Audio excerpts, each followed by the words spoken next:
I was sitting in this bar, one of those bars that you just have to go to. One of those places where you meet really beautiful and successful people.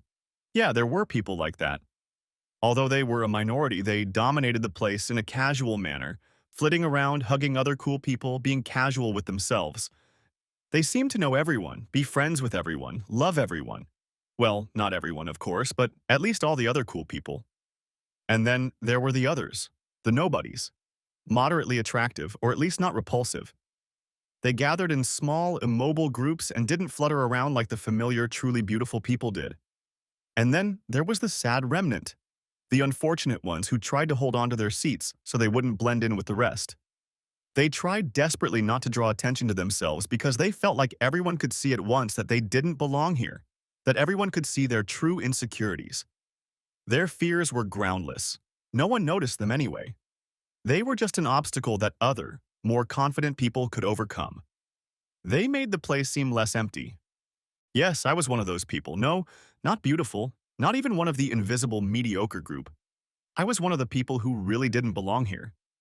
I took a seat at the bar, trying not to embarrass myself and look like I was having a good time. The problem was that I really had nothing to do but feel insecure. Absolutely nothing, and that was scary. You can't sit in a place like this and do nothing.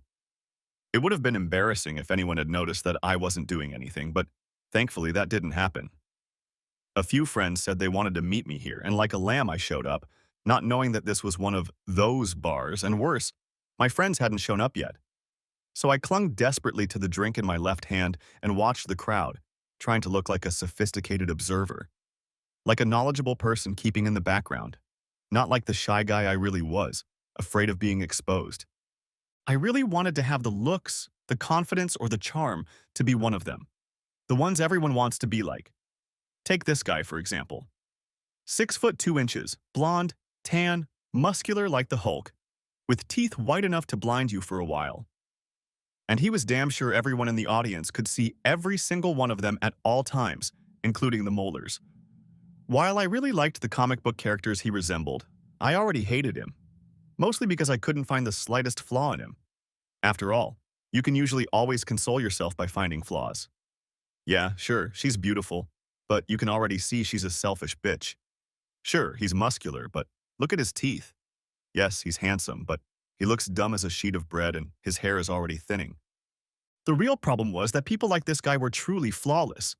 He was just a dreamy jerk and even seemed witty and nice jerk.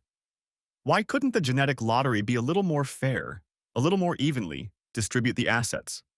And let's not even talk about what he had under his belt. Any handsome man would have curled up in shame and changed jobs when he saw this woman. No, not a hottie. It wasn't a girl at all. She was quite tall and built like an Amazon warrior. No, it wasn't a beauty at all. It was a gorgeous, beautiful goddess. And she clung to him like he was a God-given gift to mankind. Damn it. I really hated him. I hated them both. Where the hell are my friends? I still felt completely out of place here, like I had no right to be in the same room with these people. Did I mention that life isn't fair? I guess you did. I looked around and saw that almost everyone was looking at them. Not only the commoners, but also the party people. These two were the clear winners in the human genome lottery, and I asked myself what it would be like to be one of them, or at least to be around them. And then it got worse. Mr. Universe turned and walked his gaze through the crowd. All the non-existent guys like me faded under his gaze. I wanted to disappear like a cockroach when the lights came on. Surely he'd notice right away that I wasn't comfortable here, that I'm all alone, that no one talks to me, that no one notices me, that I don't belong here. Shit, he was right. Now he looked me straight in the eye, scanned my body with his light blue eyes and started smiling. Bastard. I felt like I was doing something illegal by being here, defiling this fancy place with my nerdy, uncool presence. He patted the Amazon goddess on the shoulder, and the situation immediately worsened. He pointed in my direction, and though I desperately wanted to, I couldn't look away. God, she was so beautiful, just breathtaking. She looked at me, at him, at me again, and frowned. I had to agree with her. If I were her, I would have frowned too, seeing myself here. Thankfully, she soon turned away from me and started talking to her godlike companion, shaking her head. They even seemed to get into some sort of mild argument, which surprised me a bit. After all, the Olympian gods weren't supposed to argue, were they? They were just supposed to watch the antics of us mortals with a contemptuous smile. The fact that their lives were less than perfect gave me a small but definite sense of satisfaction. But that feeling wasn't strong enough to make me give up the dream of trading their lives for my own. I took my gaze away from the pair of models and pretended to study the bottles behind the bartender again. It looked like this was how I was going to remain invisible until my damn friends finally saw fit to grace the place with their long-awaited appearance, and we could escape to a more suitable location. Excuse me. Wow, what a pleasant female voice. It really was so pleasant that I decided to give her the seat she was undoubtedly asking for before I even turned around. Damn, it was her. I felt the blood rush to my upper body and the ability to speak vanished. She sounded eloquent. My name is Tina. Ah, and you are? Ah, of course, you can have it. Now she looked embarrassed. The seat, you can have it. What seat? I asked your name. What? Your name. You must have a name like that, right? Thomas, you see, Tom. Everyone just calls me Tom. Yeah, Tom. I was still a little embarrassed by her presence. Good, Tom. We're making progress, I can feel it. You were even able to memorize and pronounce your name. She giggled slightly, and it was surprisingly cute. It gave her a completely non-threatening look. She seemed almost, well, human. Adorable, even. Stop it, I thought. Don't turn this into a ridiculous cliche? A crush or something? You see, Tom, we have a bit of a problem. A deep and very masculine male voice suddenly broke my trance state. Unbeknownst to me, her companion had joined us.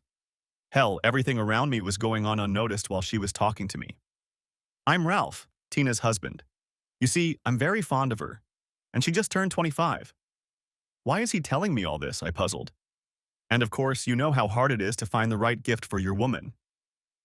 Having no experience with real, long-term relationships, I wasn't very knowledgeable, but prudently kept silent. Well, I kind of failed. I bought her… No, let's just skip that. It was a ridiculous gift, and she got a little upset. Angry. What? I was furious, Ralph, really pissed off. Yes, all right, pissed off. She was pissed off, really pissed off. And I kind of made her a promise.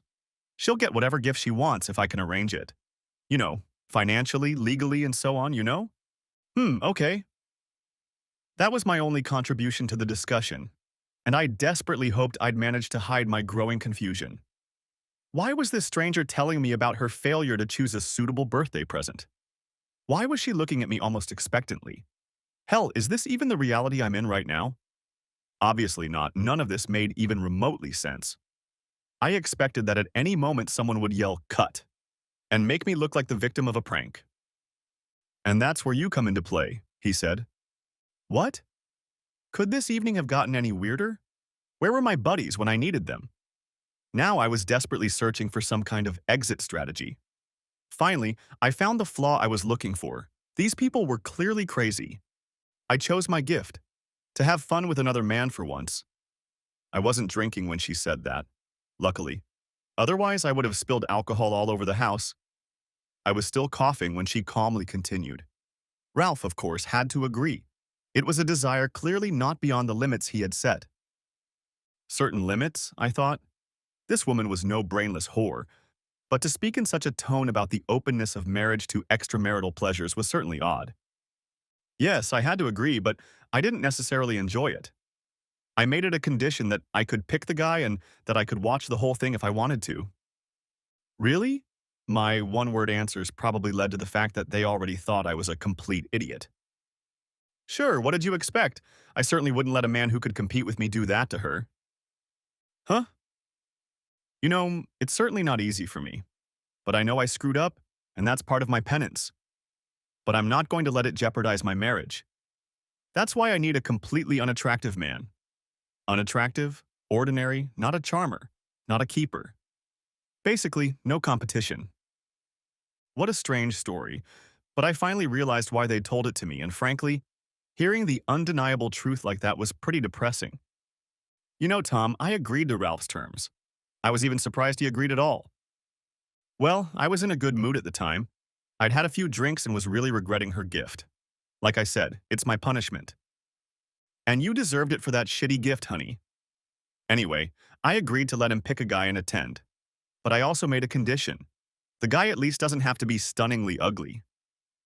Okay, but then what are you doing here with me? I exclaimed. She looked at me stunned and started laughing. She really thought it was incredibly funny, but Ralph and I knew better. Ugly was exactly how I saw myself. Tina! She was still giggling. Tina? What? He's serious. What? Come on. You're not model looking. And I'd prefer you to be a little taller. But at least you're not shorter than me, so it's okay. And yeah, you could use some extra muscle, but Tom, you'll be fine. I'm not being too picky, it's just one time, you won't say no. You're not that ugly. Okay, but he's not handsome either. Apparently he is, Ralph. You don't usually like him, do you? No way, no way. Whether it's true or not, it was really getting pretty frustrating. But I got over it anyway and stayed. Of course I stayed because I had a chance to get close to the woman of my dreams. But I still didn't allow the thought of doing it with her. It would be too much. I would only be setting myself up for a huge disappointment. But a simple touch would be reward enough. Their motives were clear enough. She had every reason to portray me as a vile wretch in order to assuage her husband's fears. His motives were equally obvious. He certainly wasn't interested in praising a guy who was going to be his rival. These thoughts helped me maintain a modicum of self-respect. But would you do that to him? Well, he's certainly not handsome, but he'll do. Okay, Tina. I think I can handle Tom entertaining you, even though it would still hurt. I know, and I really appreciate it. I know how much you love me and how strong you are. Tina, I still don't understand that. I have to be enough for you. This guy was suddenly surprisingly insecure, even a little whiny. I couldn't blame him.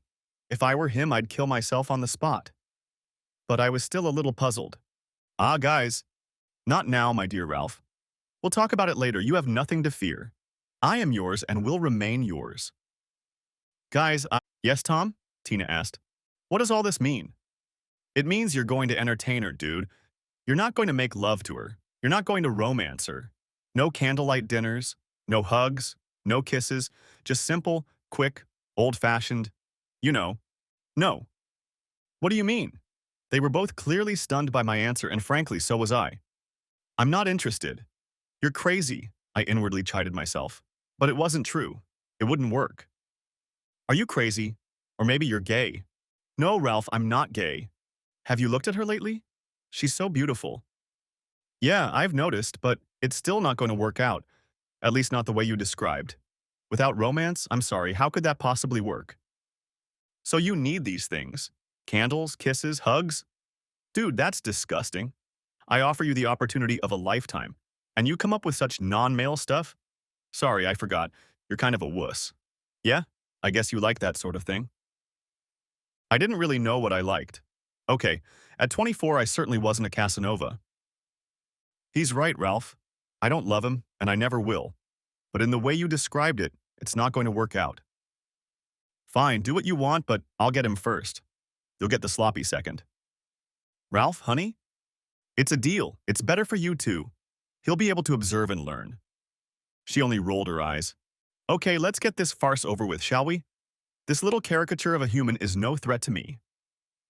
I thought he was whistling in the dark. But I was glad he was being a jerk. It lightened the moral of the matter. I was a little uncomfortable having fun with a married woman. Okay, I'm in. But I'll be the leader, I boldly stated. Deal, she quickly replied, keeping a straight face. Great, just fine. Now he was being sarcastic, and it didn't help that he was kinder. But you're not doing it in our bed. I'd have to ritually burn it later, and it's almost new. And where do you live, weakling? Just a few hundred yards from here. Shit. Wow, wow. What a pathetic man. He probably wished he'd thought of a better gift for her. Whatever he'd gotten her, his punishment seemed unnecessarily harsh.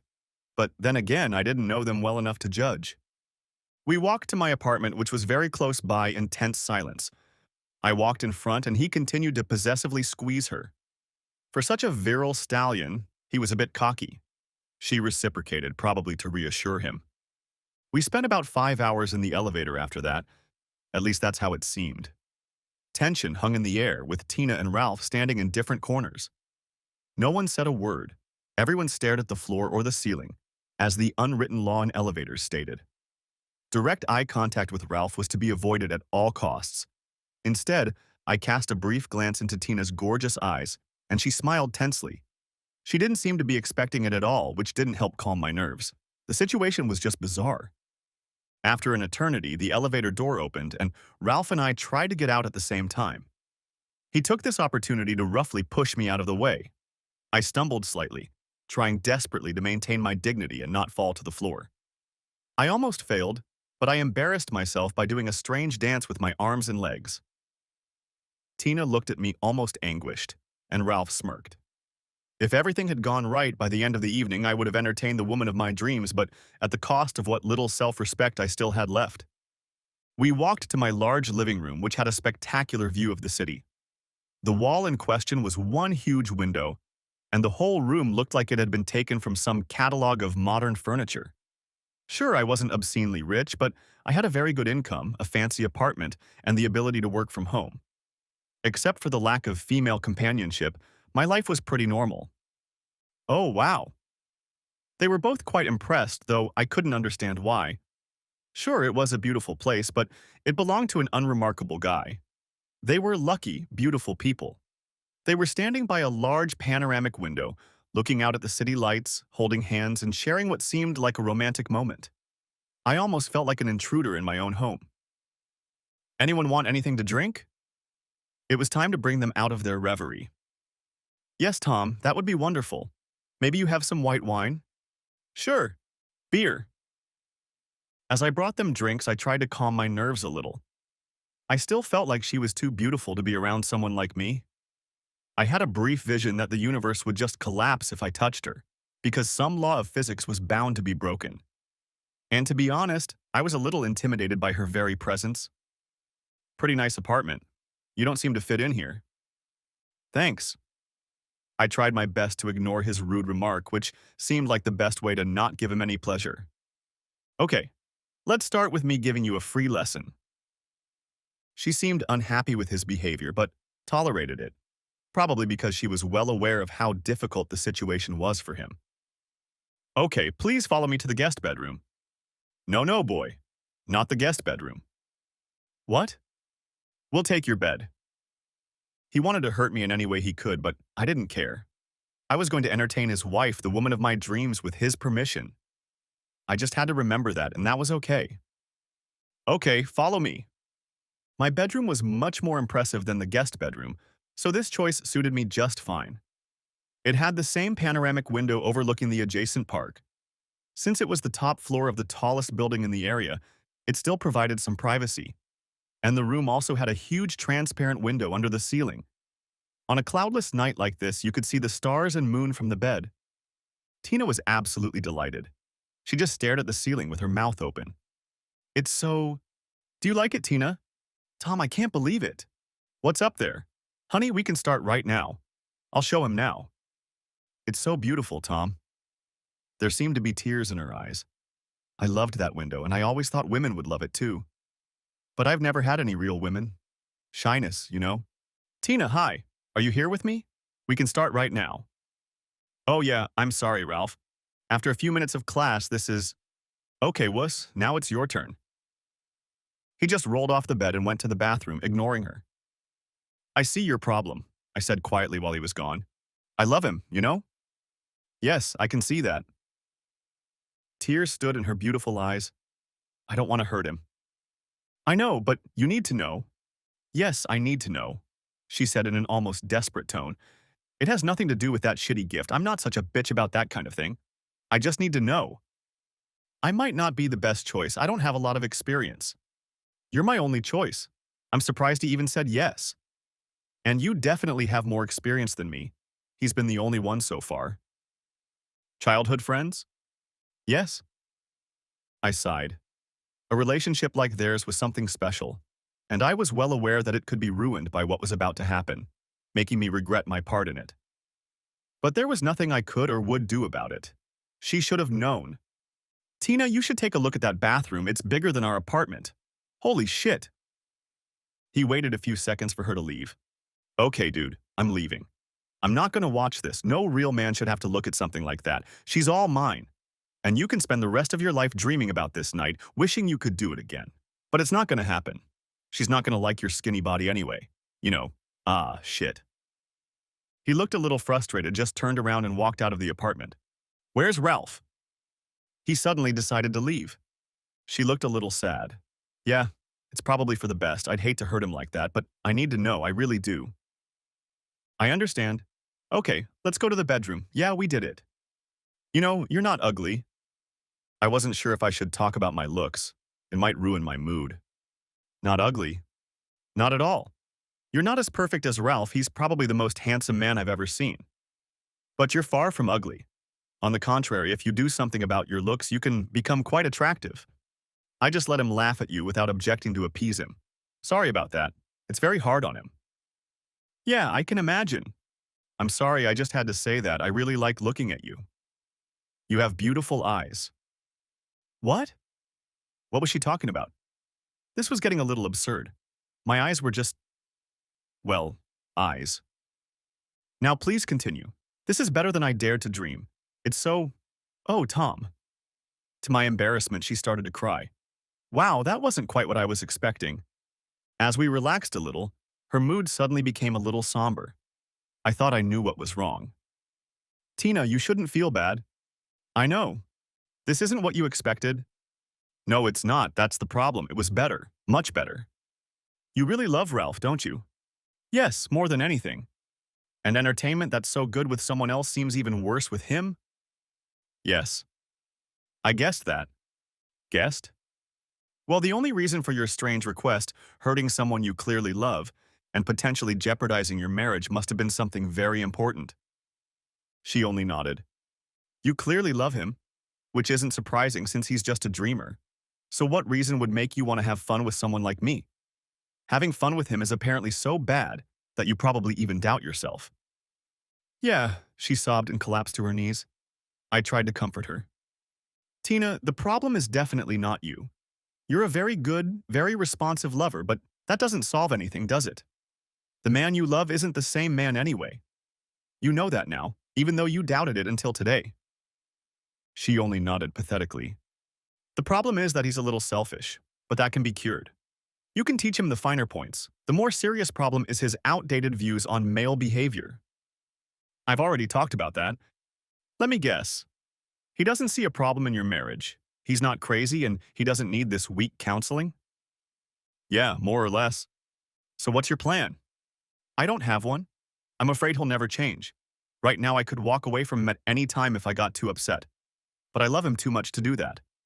When there are children in the family, the problem of leaving will become much higher. So I'm afraid he'll care even less about my needs then. Oh, you don't have to worry.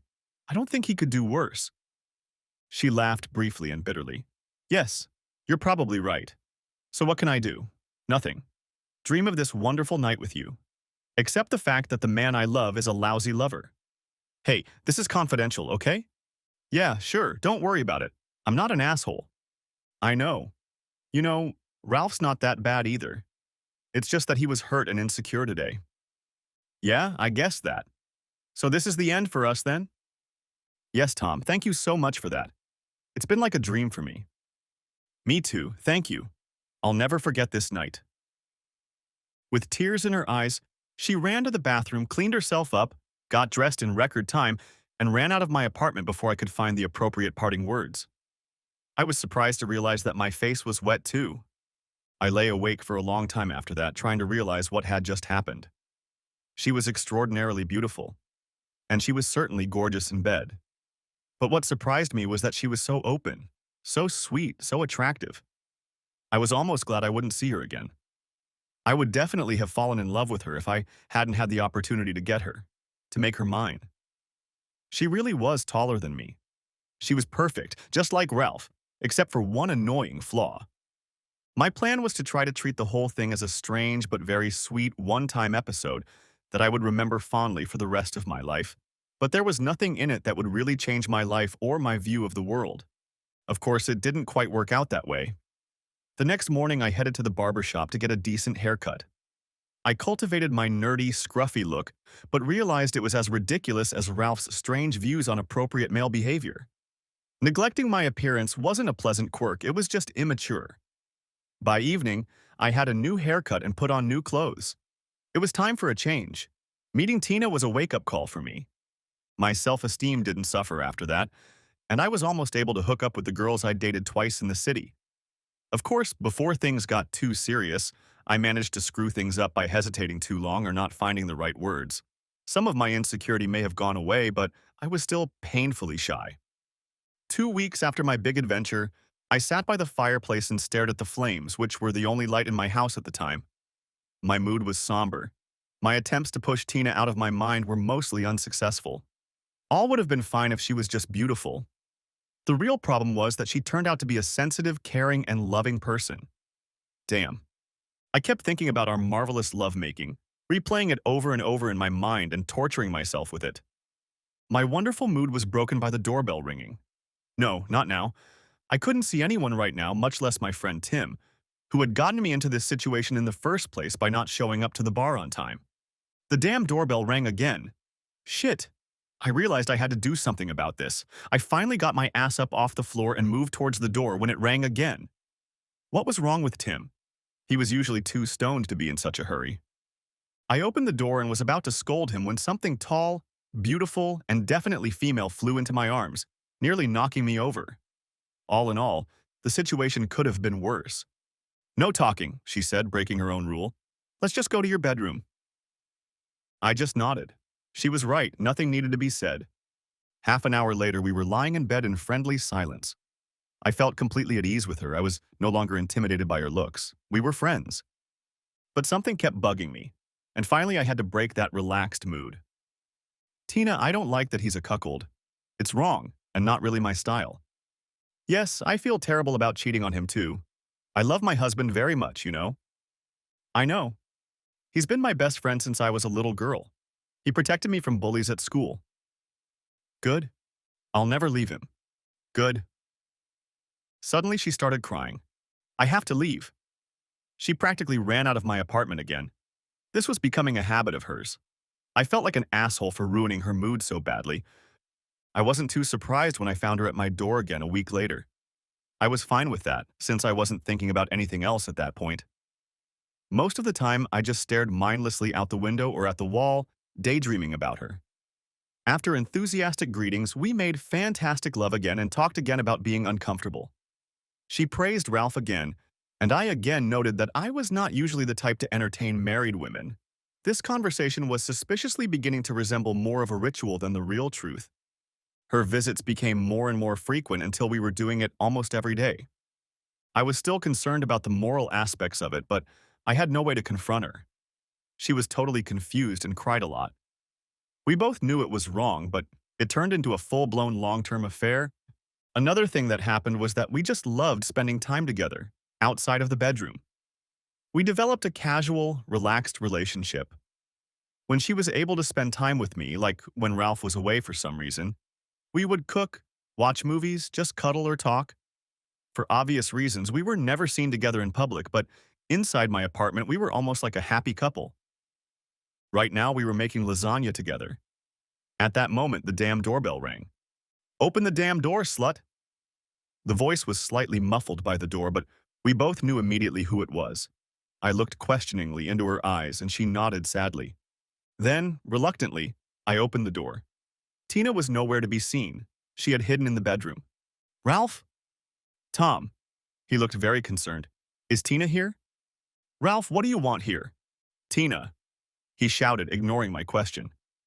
I was about to chase him away when, to my surprise, she appeared behind me. "I'm here." He immediately lost his composure. It was horrible to watch. I could see his spirit breaking right before my eyes. "So it's true?" He was almost crying, and for some reason that was the scariest part. I really hoped he would spare us from this. I also hoped that Tina would deny everything, if only for his own sake. Maybe tell him some fairy tale about us just being friends. Yes. That statement shocked Ralph as much as it did me. What did it mean? Why did she want Ralph to know about us? Did she want to come clean? Did she want to force herself to break up with me in this way? Did she want to break up with Ralph as unlikely as it seemed? You're a bitch. A cursed, adulterous, treacherous bitch, he said in a strangely sad voice. I know, she replied sadly. You're a heartless, cheating, worthless bitch. I realized his mood was changing. This was a desperate man, and he was about to get seriously angry. I know, I'm sorry. Sorry? Sorry? What does that mean? It doesn't mean a damn thing. It doesn't change anything. What are you sorry for anyway? For entertaining him? For entertaining that worthless, scrawny buffoon? No. No? What does that mean? I'm sorry I offended you. You're a bitch, a whore, a vile, worthless whore. He was already yelling in earnest. I was glad the offices below my apartment were deserted at this time of day. Ralph, I'm sorry I hurt you, but I'm not sorry I did it to Tom. She was surprisingly calm. Even though the meaning of their words was harsh, her words were soothing. She obviously empathized deeply and felt the pain of someone she loved very much. But apparently she chose to be brutally honest with him. I respected that, but still doubted her wisdom. While I was still looking at her, something suddenly hit me in the chin. It finally got to me, I thought, jumping back. It struck me how long he'd been able to concentrate his attention solely on her. And since he would certainly never hit her, I was the most likely target from the start. As soon as I hit the floor, I saw her concerned face in my wormy eye. I'm sorry, Tom. It's all my fault, she said, while Ralph started kicking me.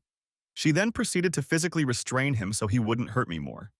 Leave him alone, Ralph. Why do I have to do this? Why do I have to do anything for you? Stop it, or I'll stay here tonight. Her voice remained eerily calm despite the chaos around her. I had to admire her for that. She was definitely the kind of person you want to have around for emergencies. Her words immediately stopped him. You bitch, why should I care? She walked over to him and wrapped her arms around him. He started sobbing, and that was something I couldn't stand. Okay, him hitting me was almost expected in his world of male behavior. But when a macho guy like him cries, it makes me uncomfortable. It's okay, Ralph. I love you. It's okay. Her voice was still soothing. Don't leave me, Tina. Don't leave me. Please don't. He seemed so weak compared to this strong woman. No wonder he was afraid of losing her. Tom, we're going to go to the guest bedroom, if that's okay with you. Ralph and I need to talk privately. Sure, I managed to mutter. I examined my face and was relieved to see that I wasn't seriously hurt. I was almost disappointed. It would help me get rid of a huge sense of guilt. I didn't like Ralph, of course, but what Tina and I were doing was clearly wrong. We were cheating assholes. There was no doubt about that. About half an hour later, they showed up again. Ralph again looked a little relieved and even, I think, a little embarrassed. Tom, I can't see you anymore, Tina announced, pointing to my feet. I had already anticipated this, but to actually hear it was still unpleasant. I can see. I promised that to Ralph. He wants to forgive me. We really do love each other. I'll be the perfect wife from now on. Ralph nodded decisively in response, which seemed a bit unnecessary. Good. We need our marriage to heal. I need to work hard to regain his trust. I'll miss you, but we won't be able to see each other again. Never again. It's over. We're broken up forever. Okay, Tina, I understand all of that, but I still felt bad about it. Good luck with your marriage. I'll miss you. Be well. She walked away, trying to hide the tears in her eyes from Ralph. I didn't feel good about it either. Honestly, I knew I was going to miss her terribly. I was in for a very bad time. For weeks, I was in a somber mood and hardly left my apartment. Other than housework, all I did was read, cook, work, and sleep. I was very depressed and realized that I had fallen a little bit out of love with her. Even more than a little, I thought. My thoughts kept coming back to her. I really missed her. I'll be honest, I was completely in love with a married woman. The worst-case scenario happened. 4 completely miserable weeks after our final goodbye, my doorbell rang. Tina.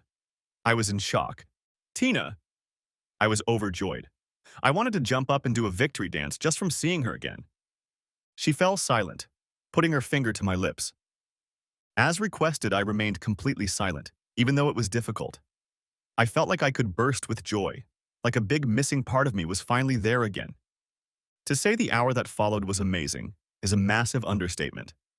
I had hoped she would stay afterward to relax a bit, but that wasn't what she had in mind. She gave me a serious look and put a finger to her lips. I prudently remained silent as I watched her shower, dress, and leave without saying a word. Weird, but it was definitely better than nothing. Our disgusting romance rekindled with renewed vigor over the next few weeks. I still felt awkward about the whole thing, but I couldn't confront her. She seemed to feel even worse, but obviously couldn't stop either. We were just engaging in fornication, and it went against the moral fiber of both of us. At first, our encounters were reduced to wordless fun, as if that made cheating more acceptable. After a few encounters, that rule was dropped and things went back to normal, if what we were doing could be called normal. This time, Ralph didn't seem to have a clue about anything, but that didn't make me feel any better. It had been about 2 months since our adultery had resumed, and we had already developed a definite schedule. We spent most Saturdays together when Ralph played soccer and then went out with his buddies. It was the best time when we could just spend a few hours relaxing together. But she also managed to carve out time for lunch breaks, usually 2 or 3 times a week. My life consisted of basically two things: spending time with her and waiting for her. The latter was beginning to seem agonizing. It was Saturday, and I was waiting for her around 10 in the morning. At 11, I was already anxious, and at noon, I was nervous. We had agreed that I would not call her under any circumstances, so all I could do was remain calm while feeling terrified. Did she want to end our relationship? Had something happened to her? I would never know.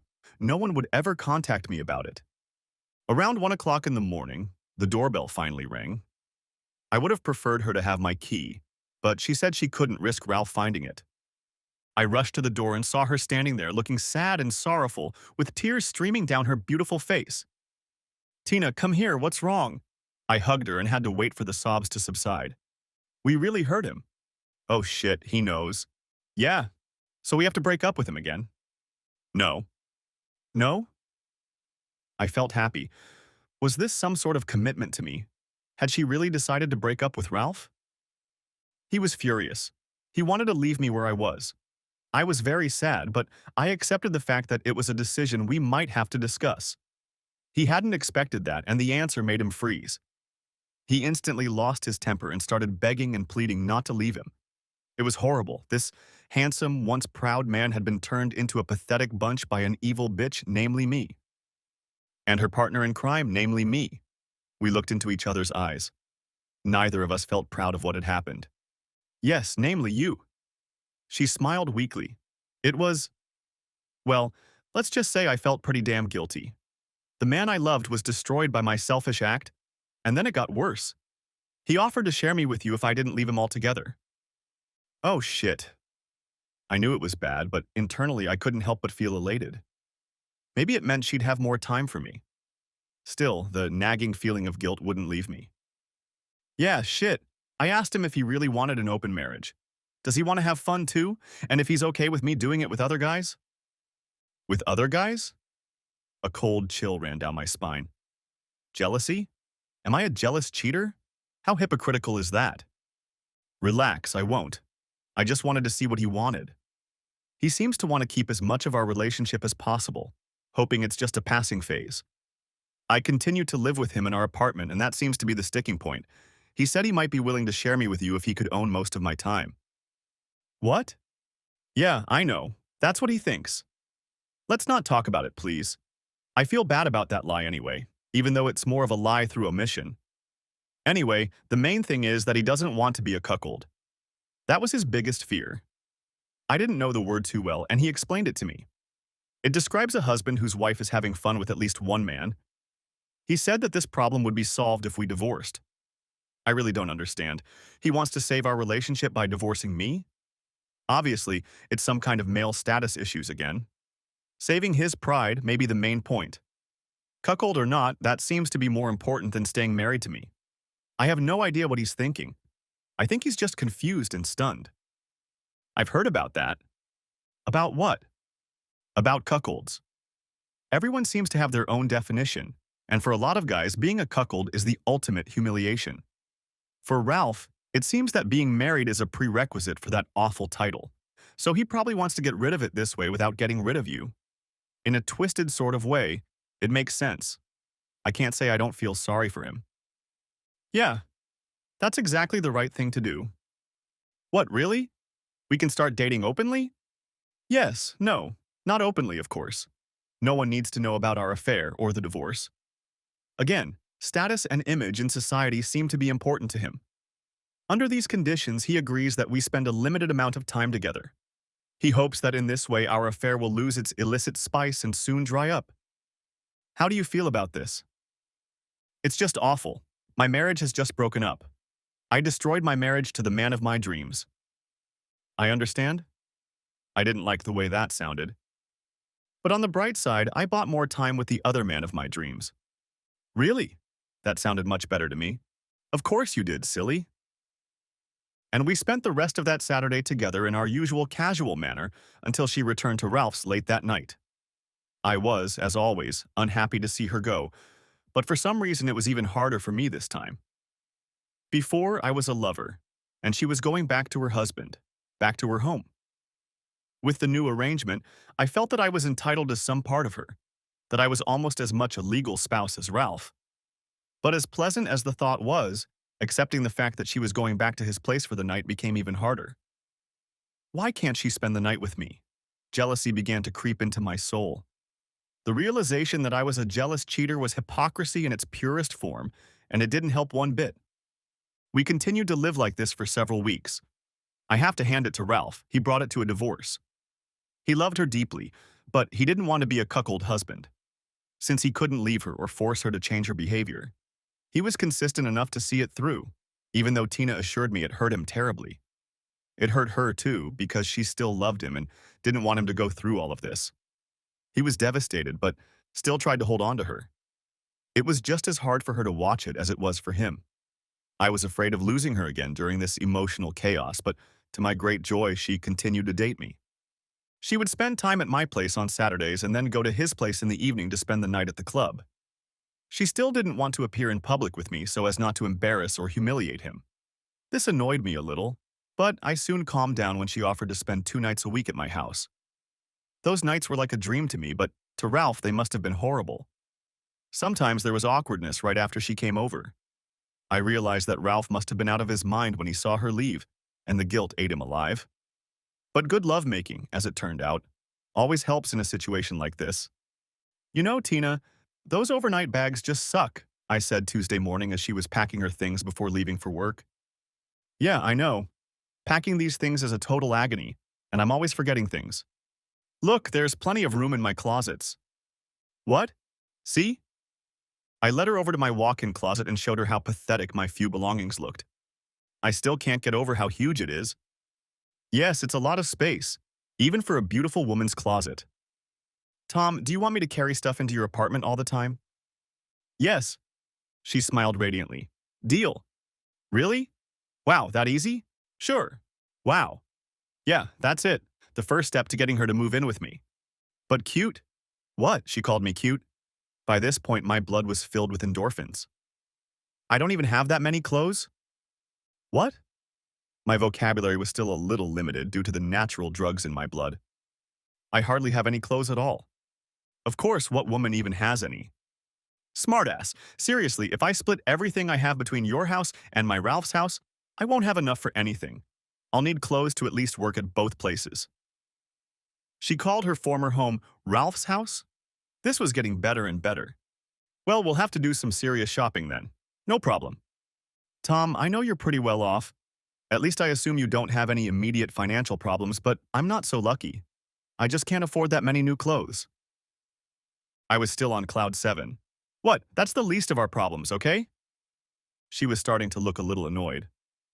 Tom, I really don't have that kind of money. My account is almost depleted. You have separate accounts? Yeah, we've always done it that way. It was fairer that way. He likes to spend his money on completely different things. I see. How much debt do you have? Tom, I'd rather not say. It's a lot, and I'm not proud of it, and I'm afraid that you— Stop it, I interrupted her. About 8,000, she admitted shyly. I couldn't help myself and laughed. Asshole, that's not funny. I never know if I'm going to get cash at the ATM. Sucks. Okay, give me your account number. I don't want your money. She looked stubborn, proud, and beautiful. I had to figure something out right away. It's not a gift. What am I supposed to do? Remember, I'm not here for money. I'm not a whore. She was still looking doubtful. I had to be diplomatic. Things could go horribly wrong. I'll wire some money and buy something with it. You have to help me buy it. I need a full set of women's clothes, toiletries, cosmetics, everything. It'll all stay here in my house. It'll be my property. You can just use it from time to time. Ah? Her face lit up. This was a deal she could live with. Shopping on this scale was simply irresistible to her. And I expect some nice lingerie. Good. She was clearly resigned to the thought. And Tina, yes? I don't want you to be in a tight financial spot. I'll transfer some more to help you with the bill. Not too much, just to help you survive, okay? I don't want you worrying all the time. Okay, she said, smiling shyly like a little girl. Damn, I could really get used to her. So many personalities in one woman. So intelligent, full of life, full of emotion. Hell, I realized again that I was completely in love with her. My thoughts were still in turmoil, so I just said, Tina, I love you. What? She was clearly stunned. What did that mean? Had I really ruined everything? It seemed like she was about to cry. I'm sorry, maybe I shouldn't have said that. You're a dumbass. Oh my God. She jumps into my arms and covers me with kisses. I have to go to work. Oh, okay. I expected any reaction, but definitely not this one. I'll see you tomorrow, sweetie. Honey, really? And by the way, I love you too. And she left. I was still in shock. Had I really just said I loved her?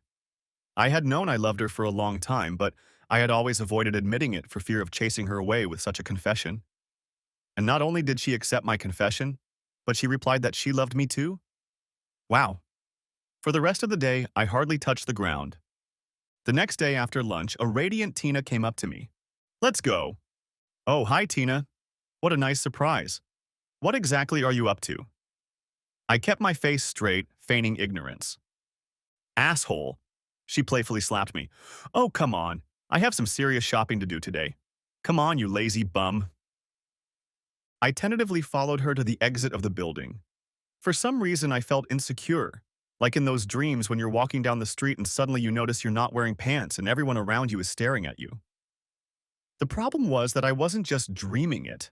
Okay, I was wearing pants, but everyone was really looking at us. Then I calmed down.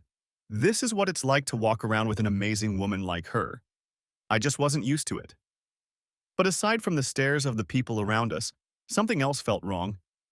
It was like I had left the safety of a cave and stepped out into the open, feeling vulnerable.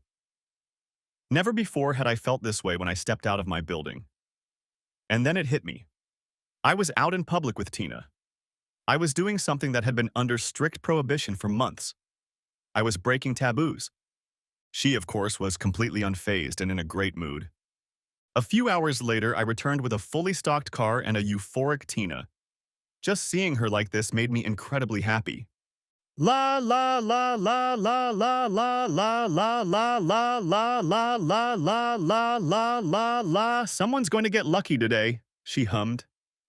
I didn't really like her singing technique, but the words sounded good. Are you staying the night? Sure, I want to spend the night with the man I love. But not with the only man I love, I thought, but prudently kept silent. As we stood in my kitchen drinking sodas, I had an idea. I rummaged through a drawer and wordlessly handed her the key. What's this? It's called a key.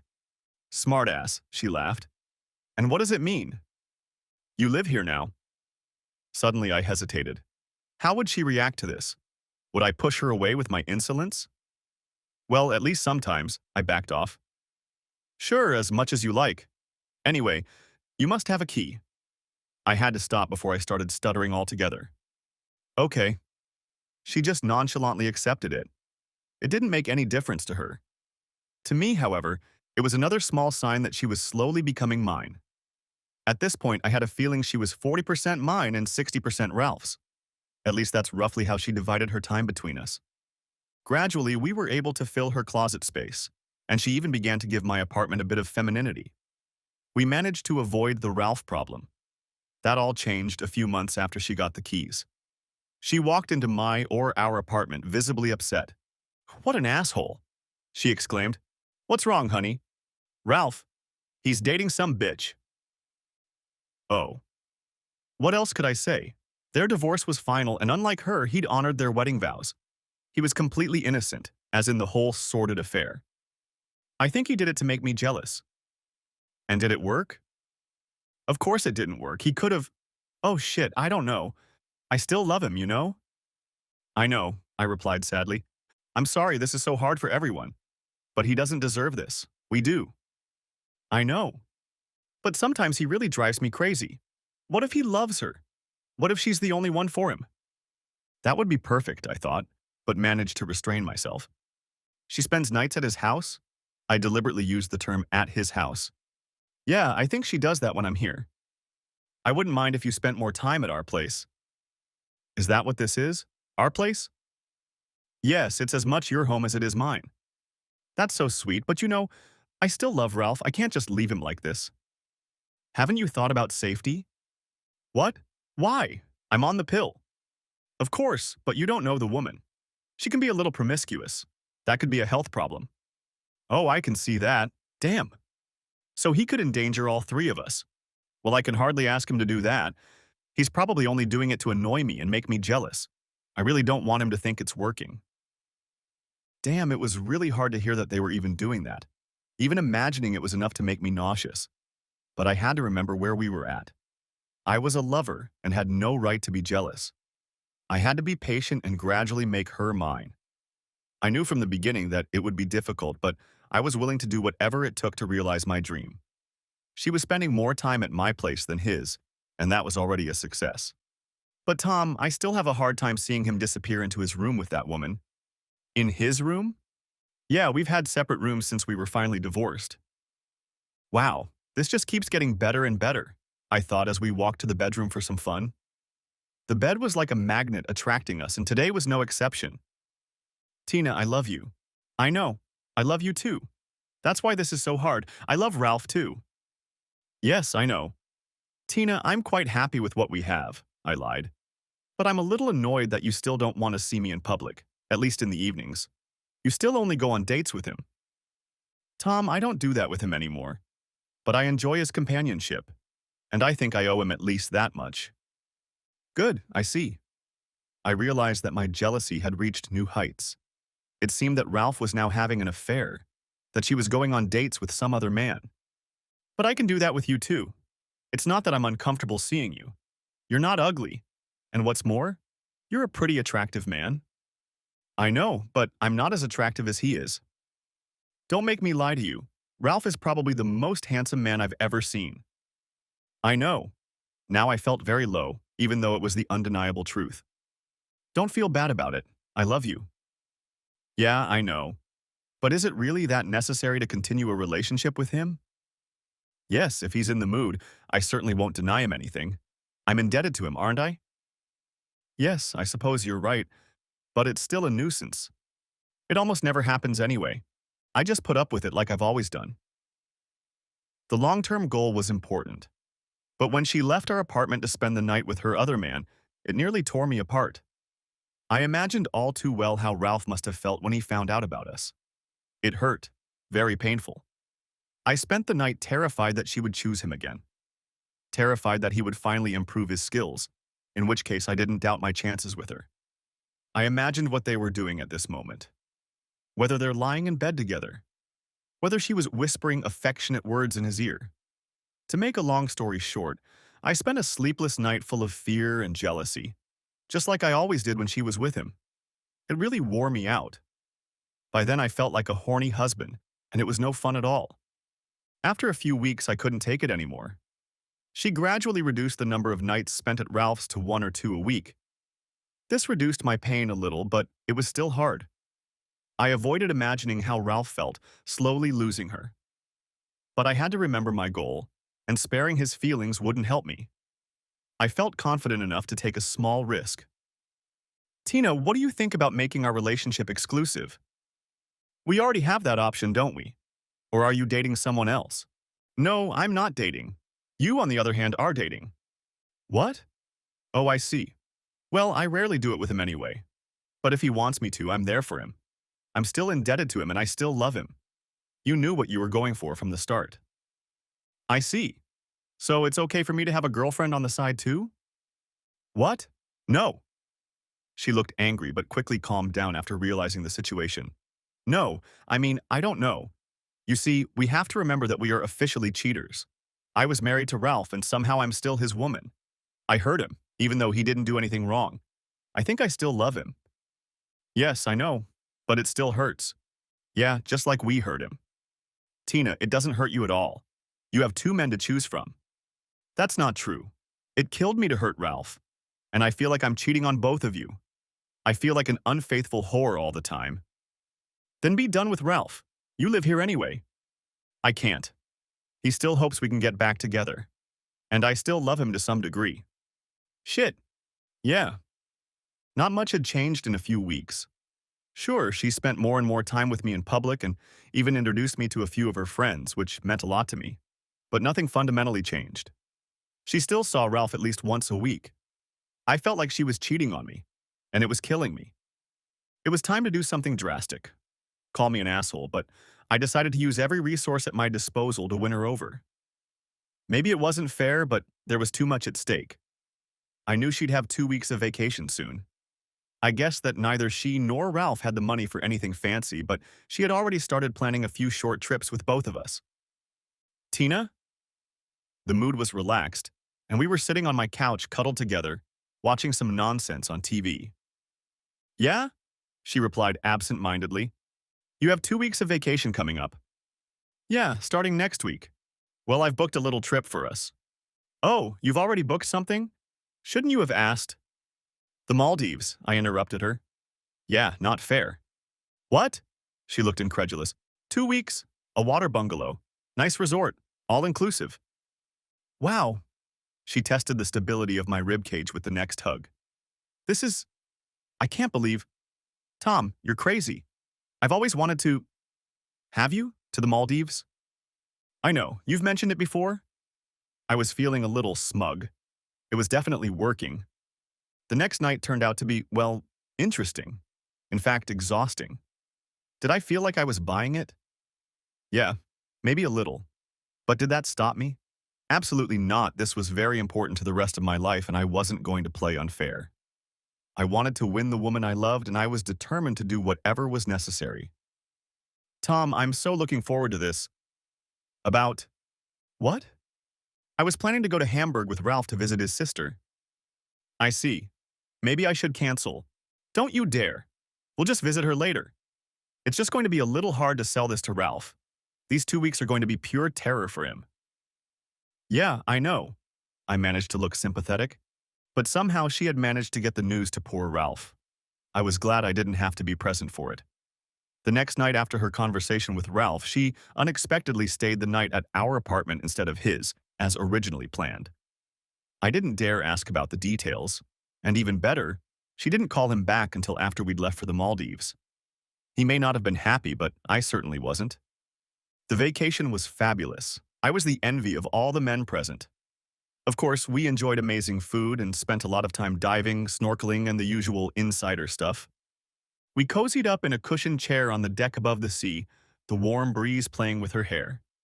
The situation was absolutely perfect, and I chose this moment to possibly ruin it. Tina, I've been thinking, yeah? How about we spend all nights at our apartment? Sure, I like it much better there, but what about Ralph?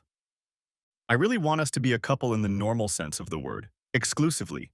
I want you for me, just for me. She looked at me with an unreadable expression on her face. Oh, Tom, darling, I'd like that very much. But it still sounded a little uncertain. Just do it. But what about Ralph? You have to set him free. He needs to move on. You're blocking his future. She looked thoughtful. Maybe you're right, she replied after a while. It's better for everyone. This constant pain has to stop. You have to stop leading him on. He's still hoping to get you back, and that's just cruel. To my relief, she nodded. I know you want to gently let him go, but you're only prolonging the pain. You're right. It looked like my gamble had succeeded. I was afraid she would agree to end his suffering, but would do so by leaving me. But instead, she suddenly started crying. But this is so hard. It's really the end for Ralph and me. We wanted children. We wanted to grow old together. It's so cheap to leave him like this. Just like that? Oh no, don't ever think like that. I'm not here with you just for that. You're so much more loving than he is. So caring, so compassionate, so sweet, so mature. I'm not that shallow. I love you for who you are. I love spending time with you. I need you to be there for me. Me too. Good, Tom. From this day forward, you're my man. My only man. You have exclusive rights to this body and to this soul. Sure, it sounded corny, but there were tears in her eyes, which made it very believable.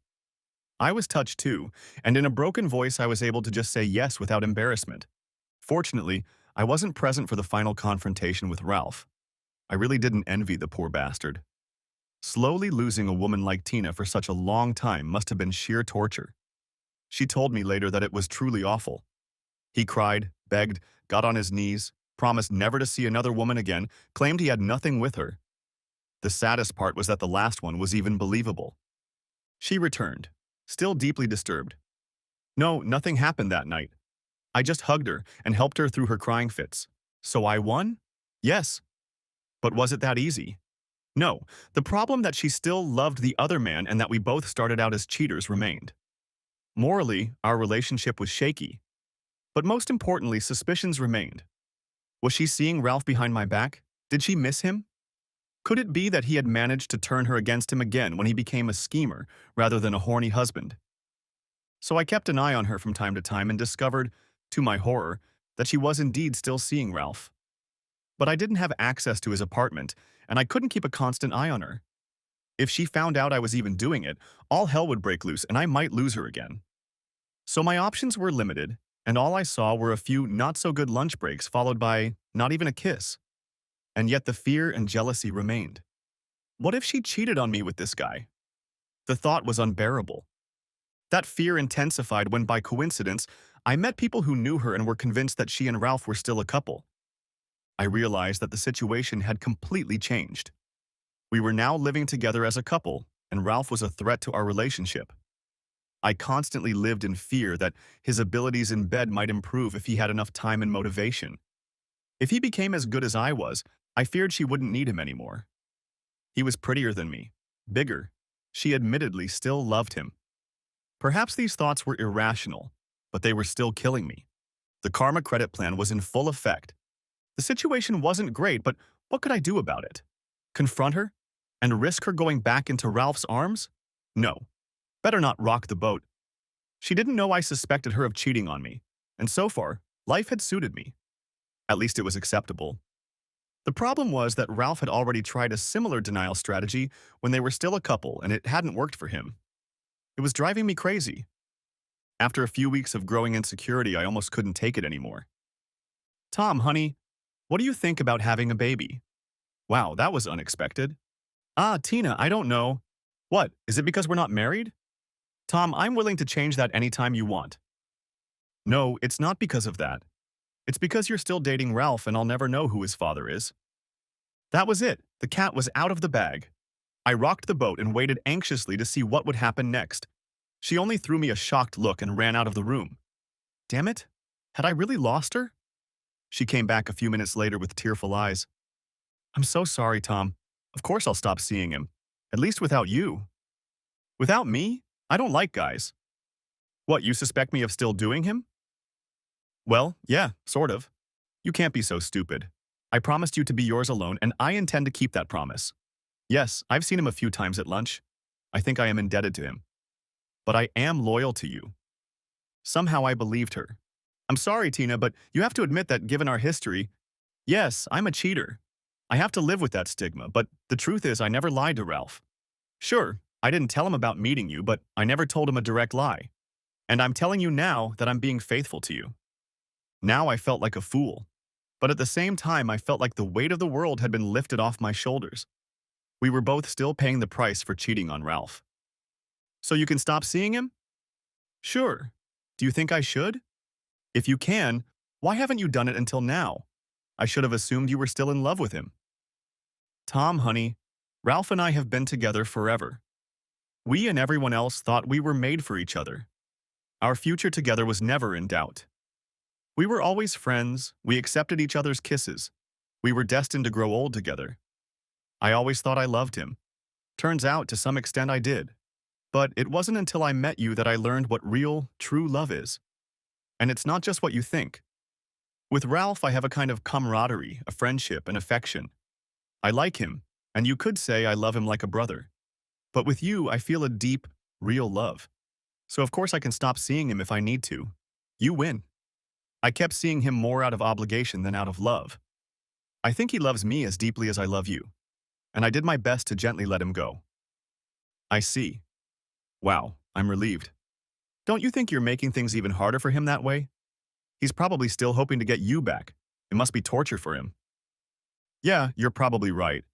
I even knew about it, but I was too weak to break up with him completely. Good. Though it was probably inappropriate, I smiled widely. She was finally and truly mine. I felt muscles in my body relax that I didn't even realize I had. A sense of satisfaction swept over me. Tom, is it okay if I see him once in a while? Without sex, of course. And for you to be present, she quickly added. Given your history, I'd rather you didn't. I admit it would make me sick. But I understand if you feel you have to do it.